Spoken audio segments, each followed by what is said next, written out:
कर्तावे स्तोत्रम। प्रभु यीशु मसीह के मीठे और मधुर नाम में फिर एक बार आप सबों को मैं सलाम करता हूं। सभी को जय मसीह की। परमेश्वर का धन्यवाद हो इस सुंदर और पवित्र समय के लिए कि परमेश्वर ने फिर एक बार यह समय हमारे जीवन में दिया। सुबह से अब तक हमको संभाल कर रखा और मैं विश्वास करता हूं कि परमेश्वर ने इन दिनों में बड़ी बहुतायत की आशीषों को आपके जीवन पर बनाए रखा। मैं आपसे क्षमा चाहता हूं, मैं पिछले कुछ दिनों से इस चैनल पर नहीं आ पाया क्योंकि मैं सेवकाई में था और मैं जिस स्थान पर था वहाँ पर सिग्नल नहीं थे और परिस्थितियाँ सही नहीं थी। मैं बहुत इंटीरियर में था गुजरात में पिछले कुछ दिनों से और वहाँ मैंने बहुत कोशिश की, लेकिन सिग्नल नहीं होने के कारण मैं आपके मध्य में नहीं आ पाया। लेकिन प्रभु का धन्यवाद हो कि परमेश्वर वापस एक बार मुझे अपने स्थान पर सुरक्षित लेकर आया और मेरे जीवन में यह समय दिया कि मैं फिर एक बार प्रभु की वाणी को आप तक पहुंचा सकूं।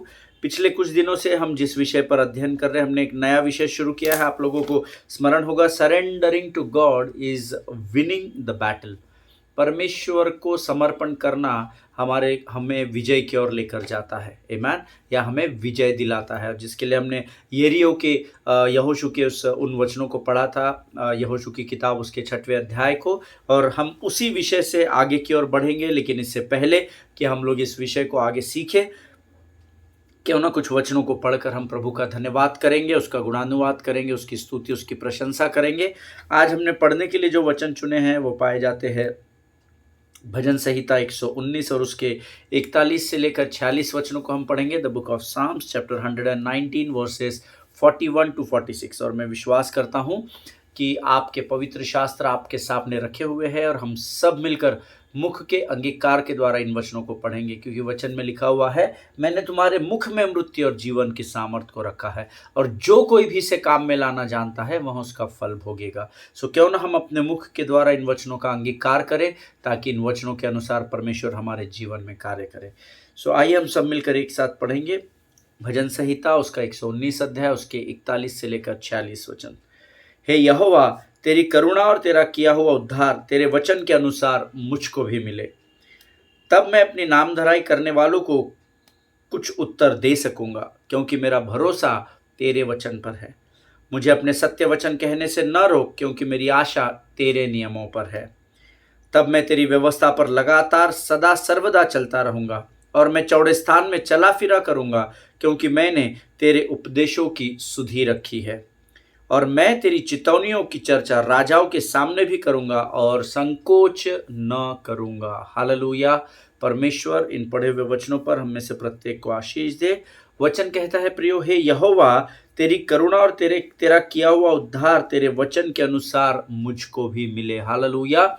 हम सब जानते हैं कि परमेश्वर की करुणा धर्मी के जीवन में दिन प्रतिदिन नई होते चली जाती है, आमीन। और वो करुणा और उसका उद्धार ही है जो परमेश्वर ने अपने वायदे के अनुसार मेरे और आपके जीवन में दिया है। आज मैं और आप इस पृथ्वी पर जीवित पाए जाते हैं क्योंकि परमेश्वर की करुणा और परमेश्वर की दया दिन प्रतिदिन वो हमारे ऊपर उंडेलता है। उसका अनुग्रह, वचन में लिखा है, माई grace is sufficient for you. मेरा अनुग्रह तेरे लिए काफ़ी है, और उसका अनुग्रह ही है जो हमें रोज़ एक नया दिन दिखाता है। हालेलुया। आगे वचन में लिखा है, तब मैं अपनी नामधराई करने वालों को कुछ उत्तर दे सकूंगा, क्योंकि मेरा भरोसा तेरे वचन पर है। हालेलुया।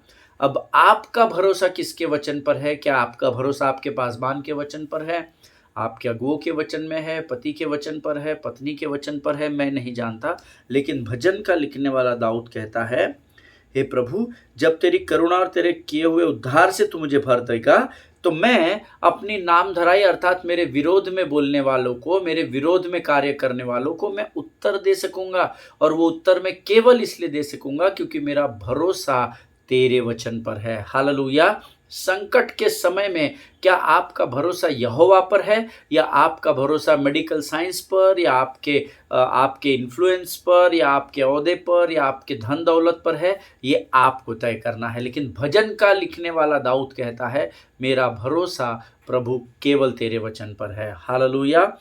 मुझे अपने सत्य वचन कहने से न रोक, क्योंकि मेरी आशा तेरे नियमों पर है। हालेलुया। हम सब विश्वास की परिभाषा को जानते हैं, क्योंकि वचन कहता है, अब विश्वास आशा की हुई वस्तुओं का निश्चय है। हालेलुया। सो यहाँ पर भजन का लिखने वाला दाऊद कहता है, मेरी आशा प्रभु तेरे नियमों पर, तेरे वचनों पर, तेरी व्यवस्था पर है, क्योंकि जब मैं तेरी व्यवस्था पर अपनी आशा को लगा कर रखता हूँ, तो तू मेरे विश्वास को ऊंचा करता है और मुझे विजय दिलाता है। हालेलुया। सो कभी भी एक बात हमेशा स्मरण रखिए कि अगर हर परिस्थिति में आपका भरोसा आपके परमेश्वर यहोवा पर है, तो हर परिस्थिति में परमेश्वर यहोवा आपको विजय दिलाएगा। हालेलुया। तब मैं तेरी व्यवस्था पर लगातार और सदा सर्वदा चलता रहूंगा। परमेश्वर की व्यवस्था पर चलना धर्मी के लिए बहुत जरूरी है, और वो इसलिए जरूरी है क्योंकि जब हम परमेश्वर की व्यवस्था पर चलते हैं, अर्थात हम परमेश्वर के मार्ग पर चलते हैं। आमीन। और परमेश्वर के मार्ग पर जब धर्मी चलता है, तो परमेश्वर उसे लज्जित नहीं होने देता। आमीन। भजन संहिता 34:5 में लिखा है, जितनों ने यहोवा की ओर दृष्टि की, उन्होंने ज्योति पाई और उनका मुख कभी भी काला न होने पाया। हालेलुया। 45 वचन कहता है, और मैं चौड़े स्थान में चला फिरा करूंगा, क्योंकि मैंने तेरे उपदेशों की सुधि रखी है। जब हम परमेश्वर के उपदेशों को मानते हैं, जब हम परमेश्वर के उपदेशों का पालन करते हैं, तो शत्रु हमारे मार्ग में आता तो एक मार्ग से है, पर भागता 7 मार्ग से है। आमीन। और तब परमेश्वर वो स्थान, वो मार्ग, वो परिस्थिति जिस पर हम सिकुड़ कर चल रहे हैं, या डर से या भय से चल रहे हैं, भजन का लिखने वाला दाऊद कहता है, प्रभु जब मैं तेरे उपदेशों की सुधि रखूंगा, तो तू मुझे आशीष देगा और मैं चौड़े स्थान में चला फिरा करूंगा। हालेलुया। और 46 वचन कहता है, और मैं तेरी चितौनियों की चर्चा राजाओं के सामने भी करूंगा और संकोच न करूंगा। This is very important. इस वचन को आप अंडरलाइन कर ले। राजाओं के सामने, यानी अधिकारी बड़े लोगों के सामने, मैं तेरे नाम को लेने नहीं लजाऊंगा। हालेलुया। हम क्या करते हैं, हम जहाँ पर हमको माहौल खराब दिखता है, वहाँ पर हम प्रभु का वचन बांटते ही नहीं हैं। कई लोगों को मैंने देखा है, वो लजाते हैं ये बताने से कि वो बिलीवर है, वो विश्वासी है, वो मसीह लोग है। लेकिन भजन का लिखने वाला दाऊद कहता है, हे प्रभु तूने मुझे इतनी सामर्थ और बल से भरा है कि मेरा भरोसा तुझ पर इतना अधिक है, मेरी आशा तेरे नियमों पर लगी है कि मैं तेरी चितौनियों की चर्चा राजा के सामने भी करूंगा और संकोच न करूंगा। मैं तेरी बातों को, तेरे वचन को फैलाने के लिए डरूंगा नहीं। हालेलुया। परमेश्वर इन वचनों को समझने में आपकी और मेरी सहायता और मदद करे। ये समय है जब हम इन वचनों के पढ़े जाने की जो सामर्थ्य यहोवा ने हमें दी है, उसके लिए प्रभु का धन्यवाद देंगे। और आने वाले जो वचन जिसका हम अध्ययन करने जा रहे हैं, उसके लिए हम यहोवा को अपना समर्पण करेंगे। Let us pray. खुदावंद प्रभु यीशु मसीह के मीठे, मधुर और जीवित नाम के लिए हम तेरा धन्यवाद देते हैं पिता। प्रभु धन्यवाद देते हैं आज इन वचनों को पढ़ने की सामर्थ और बल तूने हमें दिया पिता। प्रभु हम अपने शरीर, प्राण, आत्मा और बुद्धि को इस समय तुझे सौंपते हैं। जिस विषय को लेकर तू हमारे मध्य में आए हैं प्रभु, उस विषय को समझने के लिए सामर्थ और ज्ञान से भरकर तू हमको तैयार कर राजा। जितने लोग वचन सुनते हैं, उन्हें वचन समझने में और उस पर चलने में सहायता और मदद कर। इस समय हम अपने आप को यीशु मसीह के लहू में सुरक्षित करते, अपने शरीर, प्राण, आत्मा और बुद्धि को तुझे सौंपते हैं राजा। हमें वचन बांटने और सुनने से रोकने वाली शत्रु की हर एक युक्ति योजनाओं का खंडन हम यीशु नासरी के नाम से करते हैं। इस विनती को तूने स्वीकार किया, ऐसा विश्वास करते हैं और प्रार्थना को धन्यवाद के साथ यीशु नासरी के नाम से मांगते, सुन और कबूल कर। आमीन। हालेलुया। फिर एक बार आप सबों को मेरा सलाम। हम लोग जो विषय पिछले कुछ दिनों पहले हमने शुरू किया था, उसका एक ही एपिसोड हमने किया है, surrendering to God is winning the battle. परमेश्वर को समर्पण करना मानो युद्ध में विजय पाने के बराबर है। और उसके लिए हमने कुछ वचन को पढ़ा था।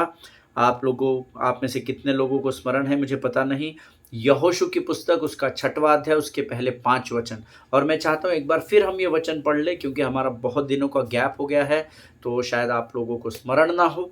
तो हम लोग पढ़ेंगे the book of Joshua chapter 6 verses 1 to 5। और मैं चाहता हूँ जब तक हम इस विषय को समाप्त न करें, जब कभी भी आप इस सीरीज को, इस विषय को सुनने के लिए बैठे, तो उससे पहले आप इन वचनों को जरूर पढ़कर आना, ताकि आप इस विषय को बड़ी आसानी से समझ सके। आमीन। So let us open our Bible to the book of Joshua chapter 6 verses 1 to 5। यहोशू की पुस्तक, उसका 6वां अध्याय, उसके 1 से 5 वचन सब मिलकर पढ़ेंगे। यरीहो नगर के द्वार बंद थे, उस नगर के लोग भयभीत थे, क्योंकि इज़राइल के लोग निकट थे। कोई नगर में नहीं जा रहा था और कोई नगर से बाहर नहीं आ रहा था। तब यहोवा ने यहोशू से कहा, देखो, मैंने यरीहो नगर को तुम्हारे अधिकार में दे दिया है। इसका राजा और इसके सारे सैनिक तुम्हारे अधीन हैं। हर एक दिन अपनी सेना के साथ नगर के चारों ओर अपना बल प्रदर्शन करो। यह 6 दिन तक करो। बकरे के सींगों की बनी तुरहियों को लेकर 7 याजकों को चलने दो। याजकों से कहो कि वे पवित्र संदूक के सामने चले। 7वें दिन नगर के चारों ओर 7 फेरे करो। याजकों से कहो कि वे चलते समय तुरही बजाए। याजक तुरहियों से प्रचंड ध्वनि करेंगे। जब तुम वह ध्वनि सुनो तो तुम सब लोगों से गर्जन आरंभ करने को कहो। जब तुम ऐसा करोगे तो नगर की दीवारें गिर जाएगी, तब तुम्हारे लोग सीधे नगर में जाएंगे। एक और वचन हम पढ़ेंगे आगे, जोशुआ 6वां अध्याय उसका 20 वचन अब हम पढ़ेंगे। 20वां वचन कहता है, याजकों ने तुरहिया बजाई, लोगों ने तुरहियों की आवाज सुनी और ललकार लगानी आरंभ कर की। दीवार गिरी और लोग सीधे नगर में दौड़ पड़े। इस प्रकार इज़राइल के लोगों ने नगर को हराया। हालेलुया। अब हम कई वर्षों के विश्वासी हैं, हमने इस अध्ययन को कई बार सुना है कि द वॉल ऑफ जेरिको, यरीहो की जो दीवार है, वो युद्ध के द्वारा, तलवार के द्वारा, लहू और मांस के द्वारा नहीं जीती गई, परंतु यरीहो की दीवार आराधना के द्वारा जीती गई। हालेलुया। लोगों ने आवाज की, तुरहिया फूकी गई और यरीहो की दीवार पूरा धराशायी हो गई और इजरायली लोगों ने वहां पर विजय को प्राप्त किया। हमने कई परमेश्वर के सेवकों के द्वारा, कई लोगों के द्वारा हमने इस विषय को सुना है, अलग अलग प्रकाशनों को सुना है, और कई लोगों के द्वारा हमने इस वचन के द्वारा आशीष भी पाई है। लेकिन परमेश्वर हमसे इस वचन के द्वारा कुछ अद्भुत बातों को बताएगा, ऐसा मैं विश्वास करता हूं। देखिए प्रियो, ऐसी कुछ परिस्थितियां, ऐसी कुछ कठिनाइयां हम में से प्रत्येक के जीवन में होती है, जिनसे निपटना हमारे लिए कई बार कठिन हो जाता है। वो आपकी आर्थिक परिस्थिति हो सकती है, वो आपके शरीर की कोई कमज़ोर करने वाली बीमारी हो सकती है, वो आपके रिश्तों की दरार हो सकती है, वो आपका मानसिक परिस्थिति हो सकती है। परिस्थिति कोई भी हो सकती है जिससे कई बार हम कोशिश तो करते हैं, पर उससे निपटना हमारे लिए कठिन हो जाता है और बड़ा क्वेश्चन मार्क होता है कि अब हमको आगे क्या करना है। और उस समय सबसे उचित निर्णय, सबसे सही डिसीजन ये होता है कि हम उन बातों को जीवित परमेश्वर के हाथ में सौंप दें। आमीन। और जब संसार आपसे पूछे तो आप उनसे कह सके कि मैंने अब ऊपर की अदालत में अपना पिटीशन डाल दिया है। हालेलुया। अब मैंने अपने केस को जीवित परमेश्वर के हाथों में सौंप दिया है। And I am going to let the Lord work this out. आमीन। और मैं अब परमेश्वर अब मुझे आने वाले समय में परमेश्वर मुझे इस बात से छुड़ाएगा। आमीन। सो परमेश्वर का धन्यवाद हो कि परमेश्वर वचन के द्वारा हमसे बातचीत करता है। आमीन। और इन बातों को मैं पवित्र शास्त्र के आधार पर और अनुभव पर बताना चाहता हूं। मैंने आपको पिछली बार बताया था कि जीवन में कुछ ऐसी परिस्थिति आती है जिनको हम खुद के बल, बुद्धि और ज्ञान से स्वयं हैंडल नहीं कर सकते। जैसे आपके जीवन में ऐसी कुछ बीमारियां आती है जहां पर मेडिकल साइंस भी फेल हो जाता है। ये कई बार होता है ना। मेरे जीवन के अनुभव से मैं आपको बताता हूँ, मेडिकल साइंस फेल हो जाता है। कुछ ऐसे लोगों से आपके जीवन में टकरा जाते हो जिनको आपको अपनी बुद्धि, प्रेम या समझ या ताकत या बल या अपने अच्छे बर्ताव से भी आप उनको संभाल नहीं पाते। ऐसे कई लोगों से हम टकरा जाते हैं जिनको हम संभाल नहीं पाते। ऐसी कई परिस्थितियाँ आती है जिनको हम खुद डील नहीं कर सकते। ऐसे कुछ शत्रुओं का आपके जीवन में आपसे पाला पड़ता है जिनको आप हरा नहीं सकते। आप सब कोशिश करते हैं उसको कमज़ोर करने की, नीचा दिखाने की, पर परिस्थितियाँ विपरीत होती चली जाती है और आप उन पर हावी नहीं हो सकते हैं। And if you are in such situations, अगर आज आप में से कोई भी ऐसी किसी परिस्थिति में है, then I want to encourage you, put it in the hands of God because our God is able। Hallelujah. इन परिस्थितियों को, इन बातों को परमेश्वर के चरणों में समर्पित करें, क्योंकि परमेश्वर इन बातों को संभालने में योग्य परमेश्वर है। आमीन। और इन बातों को सीखने के लिए हमने जो अध्ययन के लिए विषय चुना है वो पाया जाता है यहोशू 6 अध्याय, जहाँ इज़राइली लोग ऐसी परिस्थिति में थे कि उन बातों को निपटने के लिए उनको अपनी आँखों को प्रभु की ओर उठाना पड़ा, क्योंकि जिस परिस्थिति का वो सामना कर रहे थे, उस परिस्थिति पर विजय पाना उनके लिए असंभव था। हालेलुया। कई बार हम अपनी बुद्धि, अपना ज्ञान, अपनी ताकत, अपना बल, अपनी पहचान को इस्तेमाल करते हैं, फिर भी हम परिस्थितियों से निपट नहीं सकते। तो ऐसे समय सबसे उत्तम उपाय है कि हम अपने इस परिस्थिति को परमेश्वर के चरणों में समर्पित करें। हालेलुया।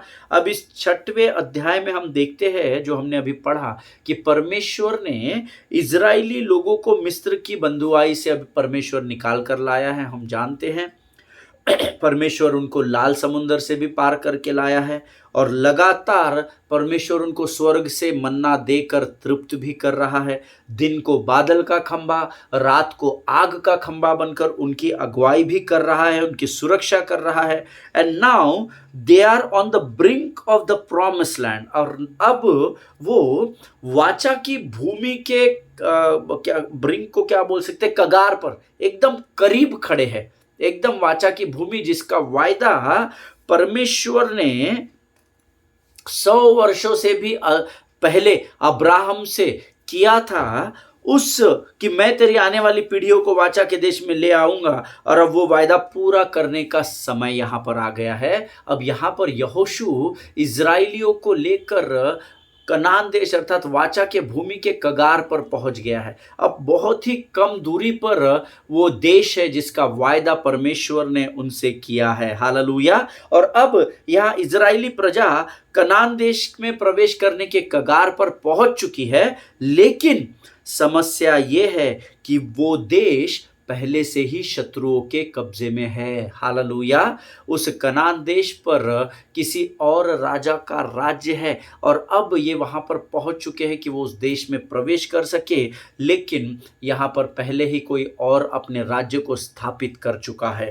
आमीन। इसका अर्थ ये है कि उनको कनान देश में प्रवेश करने के लिए पहले कुछ शहरों पर विजय पाना होगा, ताकि वो वाचा की भूमि अर्थात कनान देश में प्रवेश कर सके। And the very first city they got to deal with is Jericho. Hallelujah. और वो पहला शहर जिस पर उनको विजय पानी थी कनान देश में प्रवेश करने के लिए, वो येरिहो शहर था, जेरिको था। एंड जेरिको, अबाउट येरिहो के बारे में ऐसा लिखा गया है कि Jericho is well fortified city.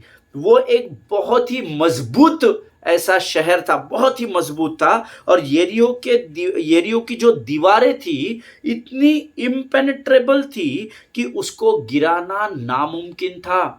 Impenetrable को बोल सकते अभेद्य दीवार, या जिसको हम तोड़ नहीं सकते। कितना भी बम डाल दो, आप मिसाइल डाल दो, लेकिन वो दीवार टूटेगी नहीं। इतनी अभेद्य, इतनी मजबूत दीवार से येरियो शहर घिरा हुआ था कि उस दीवार को गिराना नामुमकिन था, असंभव था। आमीन।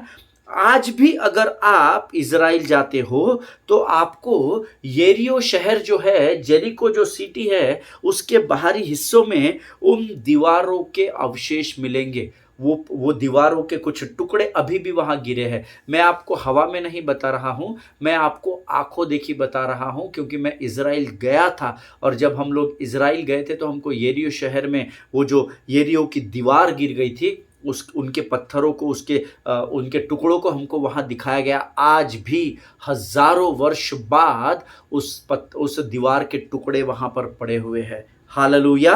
येरियो ये जो शहर है प्रियो, ये पहाड़ी के ऊपरी हिस्से में बना हुआ एक शहर है। छोटे छोटे हिल्स होते हैं ना, जिनको हम पहाड़ी कहते हैं या पर्वत कहते हैं, येरियो शहर पहाड़ी के ऊपरी क्षेत्र में बना हुआ है। जैसे अगर आप हिमाचल प्रदेश जाएंगे या शिमला जाएंगे तो आप देखेंगे कि पहाड़ियों पर लोगों के घर बसे हैं, ऊंचाई पर लोगों के घर बसे हैं। आप जब नीचे से देखेंगे तो आप आश्चर्यचकित हो जाएंगे उन घरों को देखकर कि कैसे संभव है कि इतनी ऊंची पहाड़ी पर ये लोग अपना घर बनाकर बसे हुए हैं। तो येरियो जो है वो पहाड़ी के ऊपरी हिस्से में बना हुआ एक शहर है, और ये जो छोटी छोटी पहाड़ियां वहां पर है उनको टेल कहा जाता है। TEL, TELL नहीं, TEL, टेल कहा जाता है। इज़राइल में एक शहर है, अगर आप गूगल में सर्च करेंगे तो आपको मिल जाएगा, उसको टेल अवीव कहा जाता है। टेल अवीव, हिंदी में उसको तेल अवीव कहा जाता है, TEL।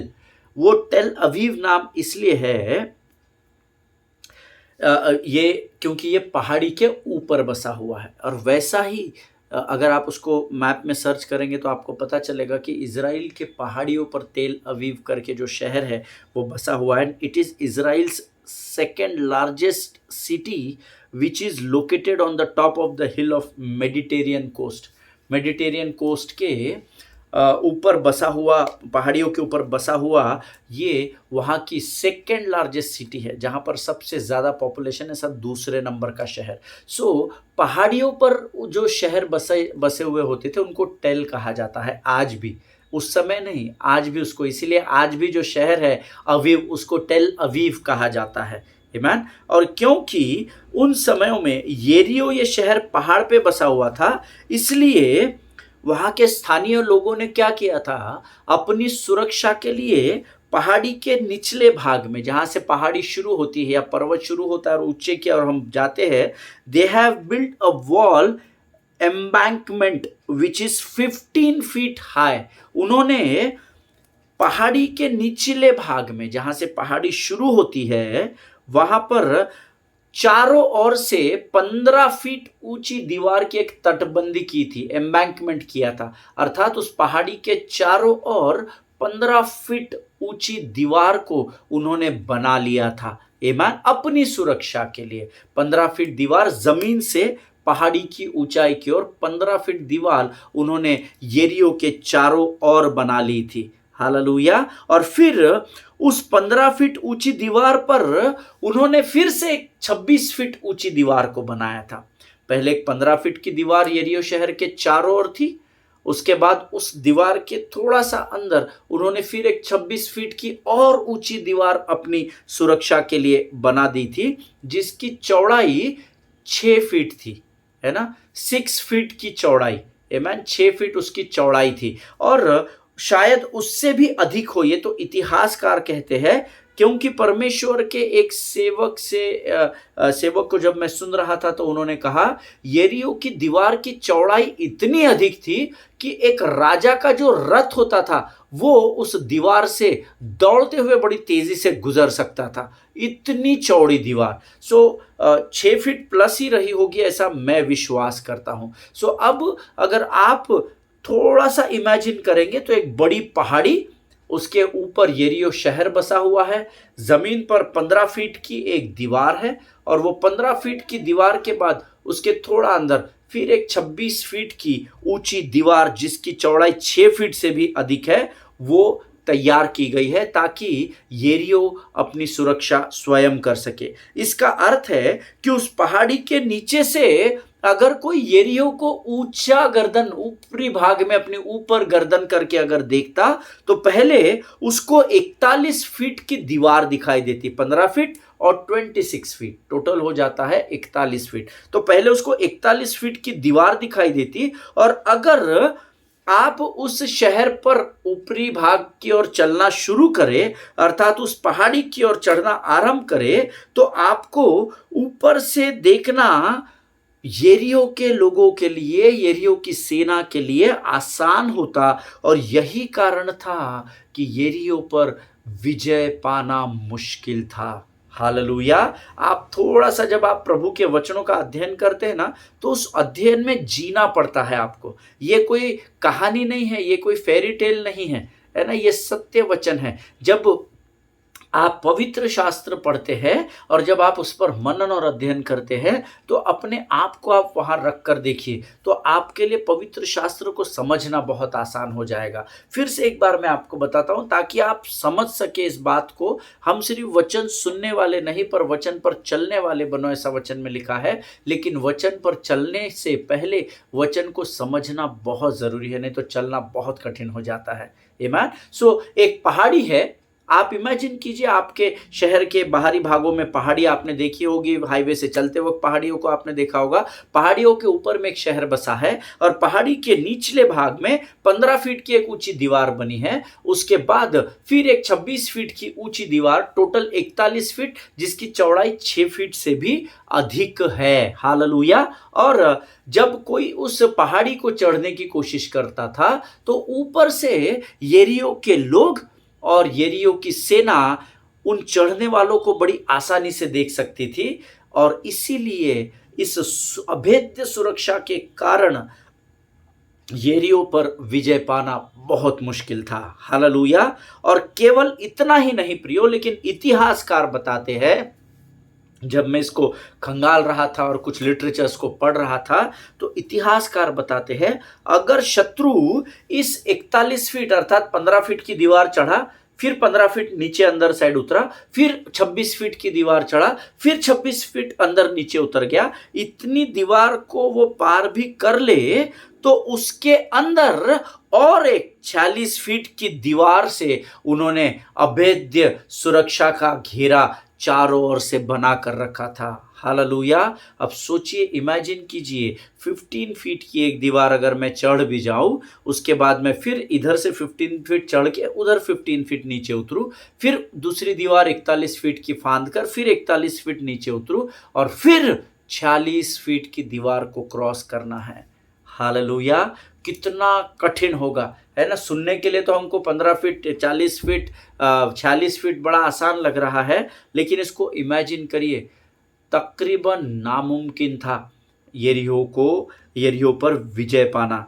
अगर आप 41 फीट क्रॉस भी कर लिए, तो जैसे ही आप अंदर उतरेंगे, फिर एक 40 फीट की ऊंची दीवार वहां पर है, जिसको चारों ओर से बना कर रखा गया था, ताकि अगर शत्रु पहली दीवार और दूसरी दीवार को क्रॉस भी कर ले, तो उसको फिर ऊपर पहाड़ी पर चढ़ना पड़ता, और उसके बाद फिर 46 फीट की एक दीवार को क्रॉस करना पड़ता था। इतने टाइम में तो शत्रु ऊपर से देख लेगा, और शत्रु अगर सेना ने नहीं भी देखा यरीहो की, तो यरीहो के लोग देख लेंगे, जाकर राजा को बताएंगे, और राजा ऊपर से ही आपको धराशायी कर देगा या आपको मार डालेगा। Amen. And that is why the Bible says Jericho had never been conquered by their enemies. और इसीलिए अब तक, इस समय तक, जब तक यहोशू इजराइलियों के साथ वहां नहीं पहुंचा, इस समय तक यरीहो पर किसी ने भी विजय प्राप्त नहीं की थी। हालेलुया। इस बात को जान लीजिए, यरीहो अभेद्य किले के समान था,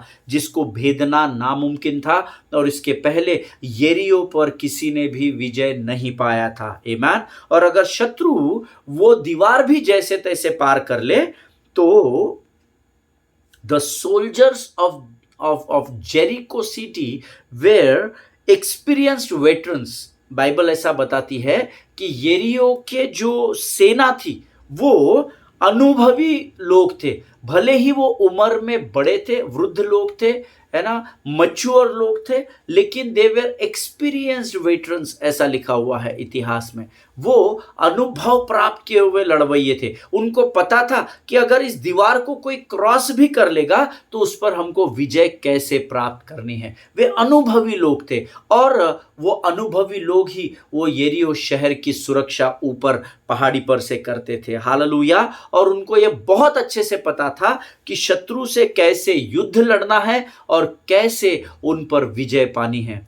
तो इसके पहले भी कभी कोशिश हुई होगी, मुझे नहीं पता कि वो यरीहो को कोई राजा ने जीतने की कोशिश की होगी, लेकिन इतिहास बताता है कि एक भी बार यरीहो पर किसी भी राजा ने अब तक विजय को नहीं पाया था। हालेलुया। और अब यहाँ पर सिचुएशन ऐसी है कि इजरायली लोग अब यरीहो के उस दीवार के पास आ गए हैं, और उनके सामने अभी एक बड़ी दीवार है, और अभी अभी ये जो इजराइल के लोग हैं, ये 400 वर्ष की गुलामी से होकर आए हैं, है ना। ये 400 वर्ष, देखिए, जब आप गुलामी में रहते हैं ना, तो आपका माइंडसेट वैसा ही हो जाता है।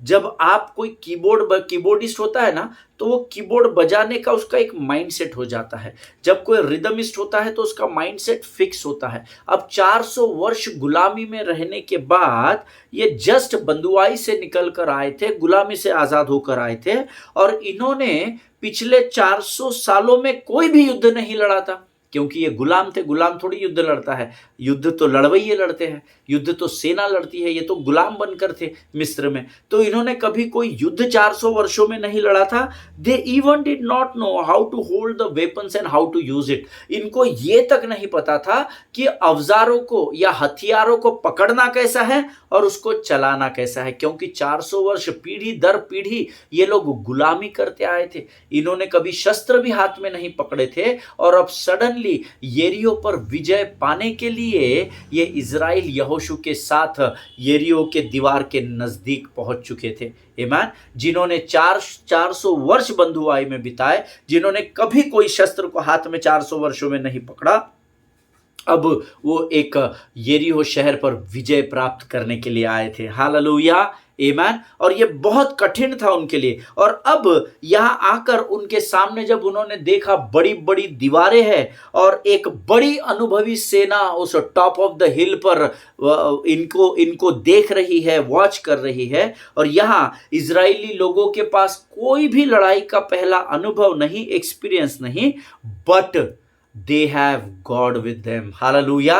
लेकिन भले ही उनके पास कोई अनुभव नहीं था, भले ही उन्होंने कभी शस्त्र में पारंगत नहीं प्राप्ति की थी, उन्होंने एक्सपीरियंस नहीं था, उनके पास एक्सपर्टीज नहीं थी, लेकिन इजराइलियों के पास स्वर्ग का परमेश्वर यहोवा उनके साथ था। हालेलुया, आमीन। प्रभु के लोगों, हो सकता है आज आपका बायोडाटा कंपनी की जो रिक्वायरमेंट है शायद उससे मैच न करता हो। आज आपका बैंक बैलेंस आपको लगने वाली जरूरत से बहुत अधिक कम हो, या आज अगर आपका शरीर बीमारी के द्वारा कमजोर हो, या अगर आपको आज ऐसी कोई समस्या हो जिसका समाधान आपके पास नहीं है, तो भी आपको और मुझे चिंता करने की जरूरत नहीं, क्योंकि अगर परमेश्वर आपके साथ है तो आप हर परिस्थिति पर विजय प्राप्त कर सकते हो। Hallelujah. Because the word of God says if God is with you nobody will be against you. Hallelujah. क्योंकि परमेश्वर के वचन में लिखा है if God is with you, जब परमेश्वर आपके साथ है तो भला आपका विरोधी कौन हो सकता है। हालेलुया, आमीन। भले ही आपके पास आज अनुभव ना हो, आपके बैंक बैलेंस कम हो, आपके शरीर कमजोर हो, लेकिन इस हर परिस्थिति में, इस परिस्थिति को जब आप परमेश्वर को समर्पण कर देते हो, और जब परमेश्वर आपके साथ खड़ा हो सकता है, तो भला आपका विरोधी कौन होगा। हालेलुया। और ये बात यहोशू को पता थी, आमीन। क्योंकि यहोशू ने मूसा के साथ इतने वर्ष चलते समय परमेश्वर के अद्भुत महान आश्चर्य कर्मों को देखा था। आज मैं और आप भी जब हम सेवा करते हैं, जब हम कलीसिया में जाते हैं, तो हम अपने पासबान और अगुओं के द्वारा कई चिन्ह और चमत्कार देखते हैं, लेकिन हम में से कई लोग समय आने पर विश्वास करने में कमजोर पड़ जाते हैं। हालेलुया।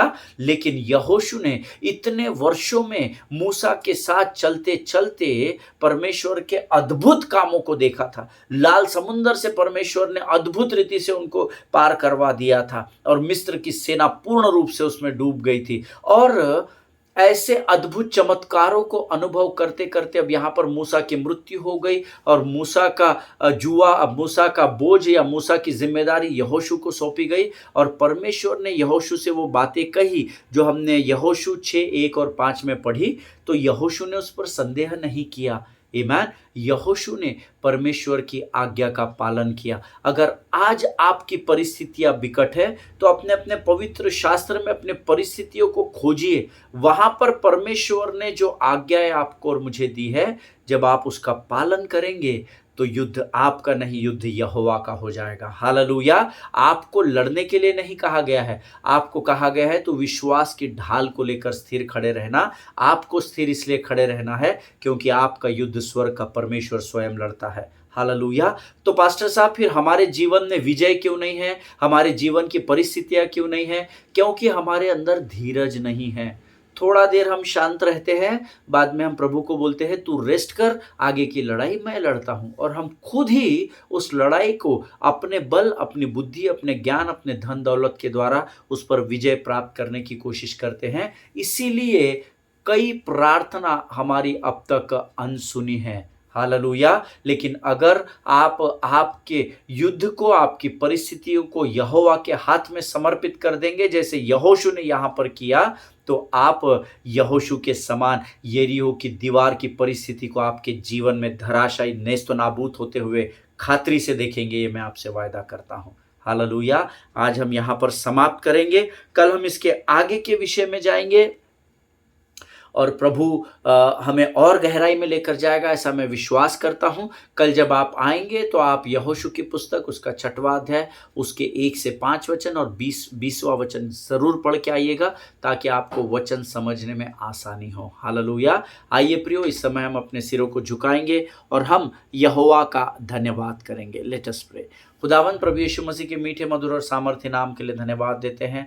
प्रभु आज तूने हमें परमेश्वर पिता अच्छे ज्ञान से भरा प्रभु जी, और हमें गहरी बातों को बताया परमेश्वर पिता, हमें समझने में सहायता और मदद की कि क्यों यरीहो की दीवार को तोड़ना या गिराना नामुमकिन था। उसके विषय में तूने हमें ज्ञान दिया। हम तुझे धन्यवाद देते हैं राजा। ये वचन हमारे जीवन के अंत तक हमारे हृदय और आत्मा में बसा रहने पाए, ऐसी प्रार्थना यीशु नासरी के नाम से करते हैं।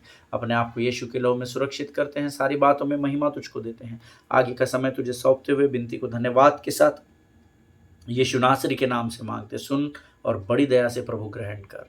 आमीन। सभी को जय मसीह की। हम कल फिर मुलाकात करेंगे। इजराइल के लिए प्रार्थना करें, भारत देश के लिए प्रार्थना करें, अपने पासबानों के लिए, उनके परिवारों के लिए प्रार्थना करें।